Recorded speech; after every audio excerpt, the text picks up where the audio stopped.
أعوذ بالله من الشيطان الرجيم. بسم الله الرحمن الرحيم.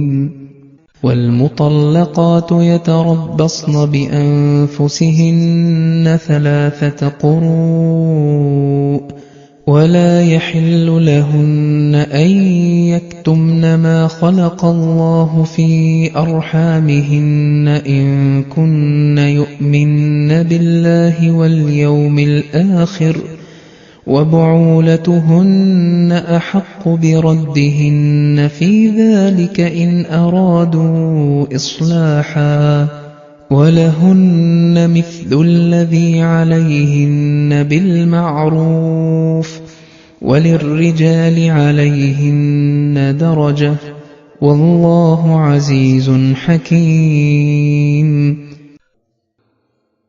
അസ്സലാമു അലൈക്കും വറഹ്മത്തുള്ളാഹി വബറകാതുഹു. സൂറത്തുൽ ബഖറയിലെ 229-ാമത്തെ വചനമാണ് നിങ്ങളിപ്പോൾ ശ്രവിച്ചത്. അതിന്റെ അർത്ഥം ഇപ്രകാരമാകുന്നു: വിവാഹമോചിതരായ സ്ത്രീകൾ 3 ആർത്തവകാലം വരെ സ്വയം നിയന്ത്രിച്ചു കാത്തിരിക്കേണ്ടതാണ്. അവർ അല്ലാഹുവിലും അന്ത്യദിനത്തിലും വിശ്വസിക്കുന്നവരാണെങ്കിൽ അവർ അറിഞ്ഞിരിക്കട്ടെ, അവരുടെ ഗർഭാശയങ്ങളിൽ അല്ലാഹു സൃഷ്ടിച്ചിട്ടുള്ളതിനെ മറച്ചുവെക്കുന്നത് അവർക്ക് അനുവദനീയമല്ല. അവരുടെ ഭർത്താക്കന്മാർ രഞ്ജിപ്പാൻ ആഗ്രഹിക്കുന്നതെങ്കിൽ അതിൽ ആ കാലയളവിൽ അവരെ തിരിച്ചെടുക്കുന്നതിന് കൂടുതൽ അവകാശമുള്ളവരാണ്. അവർക്ക് സ്ത്രീകൾക്ക് പുരുഷന്മാരോട് ചില ബാധ്യതകളുള്ളതുപോലെ തന്നെ മര്യാദയനുസരിച്ച് പുരുഷന്മാരിൽ നിന്ന് ചില അവകാശങ്ങൾ അവർക്ക് സ്ത്രീകൾക്ക് ലഭിക്കേണ്ടതുമുണ്ട്.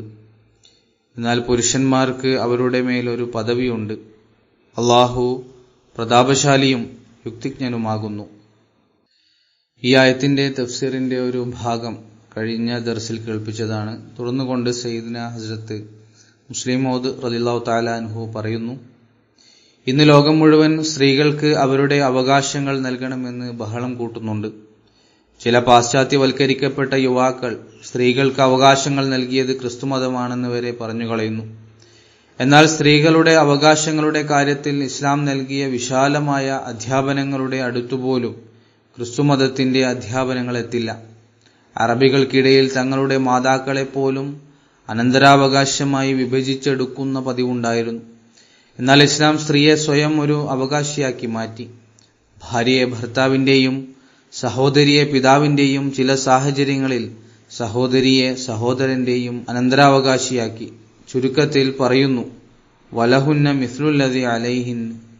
അതായത് മനുഷ്യാവകാശങ്ങളുടെ ചോദ്യം വരുമ്പോൾ പുരുഷന്മാർക്കുള്ളതുപോലെ തന്നെ അവകാശങ്ങൾ സ്ത്രീകൾക്കുമുണ്ട്. ഇരുവരും തമ്മിൽ യാതൊരു വ്യത്യാസവുമില്ല. അല്ലാഹു പുരുഷന്മാർക്കും സ്ത്രീകൾക്കും ഒരുപോലെയുള്ള കൽപ്പനകൾ നൽകിയതുപോലെ തന്നെ പ്രതിഫലങ്ങളിലും അവരെ തുല്യ പങ്കാളികളാക്കിയിരിക്കുന്നു. ഇസ്ലാമിക അധ്യാപന പ്രകാരം പുരുഷന്മാർ ഏതൊക്കെ അനുഗ്രഹങ്ങൾക്ക് അർഹരാകുന്നുവോ പരലോകത്ത് വെച്ച് അതേ പ്രതിഫലങ്ങൾ സ്ത്രീകൾക്കും ലഭിക്കുന്നതാണ്.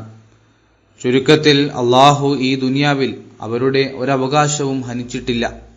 പരലോകത്ത് അവരെ യാതൊരു പ്രതിഫലത്തിൽ നിന്നും വിലക്കിയിട്ടുമില്ല.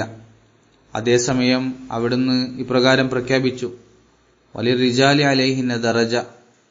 അതായത് അവകാശങ്ങളുടെ കാര്യത്തിൽ സ്ത്രീയും പുരുഷനും തമ്മിൽ വ്യത്യാസമില്ലെങ്കിലും സംവിധാനപരമായ വ്യവസ്ഥാപരമായ കാര്യങ്ങളിൽ, ഇന്തിസാമിയായിട്ടുള്ള കാര്യങ്ങളിൽ പുരുഷന്മാർക്ക് സ്ത്രീകളുടെ മേലൊരു മേൽക്കൈ അവകാശമുണ്ട്.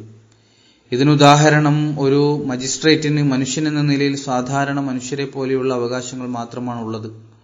ഏറ്റവും സാധാരണക്കാരനായ ഒരു മനുഷ്യന് പോലും അക്രമവും അനീതിയും ചെയ്യാൻ അനുവാദമില്ലാത്തതുപോലെ മജിസ്ട്രേറ്റിനും അനുവാദമില്ല. എങ്കിലും അദ്ദേഹം ഒരു മജിസ്ട്രേറ്റ് എന്ന നിലയിൽ തന്റെ കീഴിലുള്ളവർക്ക് മുകളിലാണ്. നിയമപ്രകാരം മറ്റുള്ളവർക്ക് ശിക്ഷ നൽകാനുള്ള അധികാരം അദ്ദേഹത്തിനുണ്ട്. ഇതേപ്രകാരം സാമൂഹികവും മതപരവുമായ കാര്യങ്ങളിൽ സ്ത്രീയുടെയും പുരുഷന്റെയും അവകാശങ്ങൾ തുല്യമാണ്. എന്നാൽ പുരുഷന്മാരെ സർവശക്തനായ അല്ലാഹു ഖവ്വാം ആക്കിയതുവഴി അവർക്കൊരു സവിശേഷത നൽകിയിരിക്കുന്നു. എന്നാൽ മറുഭാഗത്ത് അവൻ സ്ത്രീകൾക്ക് ഹൃദയങ്ങളെ ആകർഷിക്കാനുള്ള ഒരു ശക്തി നൽകിയിട്ടുണ്ട്. അതുവഴി അവർ പലപ്പോഴും പുരുഷന്മാരുടെ മേൽ വിജയം നേടുന്നു. ബംഗാളിലെ മന്ത്രവാദിനികളായ സ്ത്രീകൾ പുരുഷന്മാരെ മയക്കിക്കളയുന്ന കാര്യത്തിൽ പൊതുവെ പ്രശസ്തരാണ്. അതിനാൽ പുരുഷന് ഒരു രീതിയിൽ സ്ത്രീക്ക് മേൽ സ്ഥാനം നൽകിയിട്ടുണ്ടെങ്കിൽ സ്ത്രീക്ക് ഹൃദയങ്ങളെ ആകർഷിക്കാനുള്ള ശക്തി നൽകി പുരുഷനെ അതിജയിക്കാനുള്ള കഴിവ് നൽകിയിരിക്കുന്നു. ഇതിന്റെ ഫലമായി പലപ്പോഴും സ്ത്രീകൾ പുരുഷന്മാരുടെ മേൽ അധികാരം സ്ഥാപിക്കുന്നത് കാണുമ്പോൾ എല്ലാ കാര്യങ്ങളും അവരുടെ കൈകളിലാണെന്ന് തോന്നിപ്പോകും. യഥാർത്ഥത്തിൽ ഓരോ വ്യക്തിക്കും വെവ്വേറെ രീതിയിലുള്ള ഭരണമാണുള്ളത്. ശരീഅത്ത് കൽപ്പനകളുടെയും വ്യവസ്ഥിതി നിലനിർത്തുന്നതിന്റെയും കാര്യം വരുമ്പോൾ അല്ലാഹു തആല പുരുഷന് സ്ത്രീക്ക് മേൽ മുൻഗണന നൽകിയിരിക്കുന്നു. ഉദാഹരണത്തിന്, മാതാപിതാക്കളുടെ അനുവാദമില്ലാതെ ഒരു പെൺകുട്ടിക്കും വിവാഹം കഴിക്കാൻ കഴിയില്ല എന്നത് ശരീഅത്തിന്റെ നിയമമാണ്. ഈ നിയമം അതിനുള്ളിൽ വലിയ ഗുണങ്ങൾ ഉൾക്കൊള്ളുന്ന ഒന്നാണ്. യൂറോപ്പിൽ വഞ്ചകരും ചതിയന്മാരുമായ ചില ആളുകൾ തങ്ങളുടെ ആകർഷകമായ ശാരീരിക രൂപം കാരണം വലിയ വലിയ കുടുംബങ്ങളിലെ പെൺകുട്ടികളെ വിവാഹം കഴിക്കുകയും പിന്നീട് പല വിധത്തിലുള്ള തകർച്ചകൾ ഉണ്ടാവുകയും ചെയ്തതിന് ആയിരക്കണക്കിന് ഉദാഹരണങ്ങളുണ്ട്. എന്നാൽ നമ്മുടെ നാട്ടിൽ അങ്ങനെ സംഭവിക്കുന്നില്ല. കാരണം ഒരു ആലോചന വരുമ്പോൾ പിതാവ് ചിന്തിക്കുന്നു, മാതാവ് ചിന്തിക്കുന്നു, സഹോദരങ്ങൾ ആലോചിക്കുന്നു, ബന്ധുക്കൾ അന്വേഷിക്കുന്നു. അങ്ങനെ തീരുമാനിക്കപ്പെടുന്ന കാര്യം പൊതുവെ യൂറോപ്പിൽ കാണുന്ന അത്തരം പോരായ്മകളിൽ നിന്ന് മുക്തമായിരിക്കും.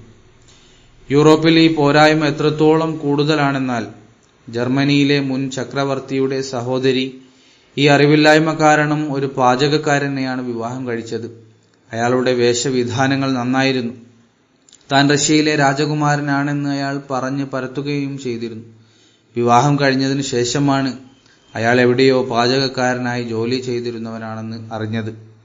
യൂറോപ്പിൽ ഇങ്ങനെയുള്ള സംഭവങ്ങൾ ധാരാളമായി നടക്കുന്നുണ്ട്. പുരുഷന്മാരെ ഖവ്വാമാക്കുന്നതുമായി ബന്ധപ്പെട്ട് അല്ലാഹു തആല എടുത്ത തീരുമാനം തികച്ചും ശരിയാണെന്ന് ഈ സംഭവങ്ങൾ തെളിയിക്കുന്നു. ശരീഅത്തിന്റെ ഉദ്ദേശ്യം സ്ത്രീകളെ അടിച്ചമർത്തുകയോ അവരുടെ അവകാശങ്ങൾ ഹനിക്കുകയോ ചെയ്യുക എന്നതല്ല. മറിച്ച് ഈ വ്യത്യാസം കൽപ്പിക്കുന്നതിലൂടെ ശരീഅത്ത് ഉദ്ദേശിക്കുന്നത് സ്ത്രീകൾക്ക് എവിടെയൊക്കെ നഷ്ടം സംഭവിക്കാൻ സാധ്യതയുണ്ടോ അവിടെയൊക്കെ അവരെ നഷ്ടങ്ങളിൽ നിന്ന് സംരക്ഷിക്കുക എന്നതാണ്. അതുകൊണ്ടാണ് സ്ത്രീകൾക്ക് യാതൊരു നഷ്ടവും വരാത്ത കാര്യങ്ങളിൽ അവരുടെ അവകാശങ്ങൾ അല്ലാഹു അവർക്ക് നേരിട്ട് തന്നെ നൽകിയിട്ടുള്ളത്.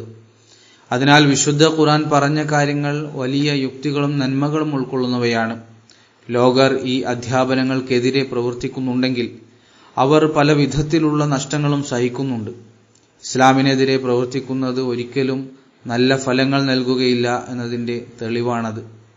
അവസാനത്തിൽ വല്ലാഹു അസീസുൻ ഹക്കീം എന്ന് പറഞ്ഞുകൊണ്ട് ഈ ഭാഗത്തേക്ക് ശ്രദ്ധ ക്ഷണിച്ചു. അതായത്, ഓർക്കുക, സ്ത്രീകൾക്ക് മേൽ നാം നിങ്ങൾക്ക് നൽകിയ ഈ മേൽക്കോയ്മയുടെ അർത്ഥം നിങ്ങളത് ദുരുപയോഗം ചെയ്യണമെന്നോ അവരുടെ അവകാശങ്ങളെ ചവിട്ടി മെതിക്കണമെന്നോ അല്ല. നോക്കൂ, നിങ്ങൾക്ക് മേലും ഒരു ഭരണാധികാരിയുണ്ട്. അവൻ അസീസ്, പ്രതാപശാലിയാണ്. അതായത് യഥാർത്ഥ ഭരണം അല്ലാഹു തആലയുടേതാണ്. അതിനാൽ പുരുഷൻ ഈ ഭരണത്തെ ദുരുപയോഗം ചെയ്യാൻ പാടില്ല. ഹക്കീം എന്ന് പറഞ്ഞുകൊണ്ട് ഈ ഭാഗത്തേക്ക് ശ്രദ്ധ തിരിച്ചിരിക്കുന്നു. അതായത് അച്ചടക്കത്തിന്റെയും ഭരണത്തിന്റെയും കാര്യങ്ങളിൽ പുരുഷന്മാർക്ക് നാം നൽകിയ ഈ അധികാരം പൂർണ്ണമായും യുക്തിയിൽ അധിഷ്ഠിതമാണ്. അല്ലാത്തപക്ഷം വീടുകളുടെ സമാധാനം തകരുമായിരുന്നു. ഭാര്യയും ഭർത്താവും ഒരുമിച്ച് ജീവിക്കേണ്ടവരാണ്. ഒരാൾക്ക് മേൽക്കൈ നൽകാതെ ഒരു വ്യവസ്ഥിതിയും നിലനിർത്താൻ സാധ്യമല്ല. അതുകൊണ്ടാണ് ഈ സ്ഥാനം പുരുഷന് നൽകിയിരിക്കുന്നത്. ഇതിന്റെ മറ്റൊരു കാരണം അല്ലാഹു തആല മറ്റൊരു സ്ഥലത്ത് ഇപ്രകാരം വിവരിച്ചിട്ടുണ്ട്. പുരുഷന്മാർ തങ്ങളുടെ ധനം സ്ത്രീകൾക്കായി ചെലവഴിക്കുന്നതിനാൽ ഭരണപരമായ കാര്യങ്ങളിൽ അവർക്ക് സ്ത്രീകളുടെ മേൽ മുൻഗണനയുണ്ട്. സൂറത്തു നിസാ ആയത്ത് നമ്പർ 35. ഈ ആയത്തിന്റെ തഫ്സീർ ഇവിടെ അവസാനിക്കുന്നു. വാഖിർ ദഅവാനാ അൽഹംദുലില്ലാഹി റബ്ബിൽ ആലമീൻ. അസ്സലാമു അലൈക്കും വറഹ്മത്തുള്ളാഹി വബറകാതുഹു.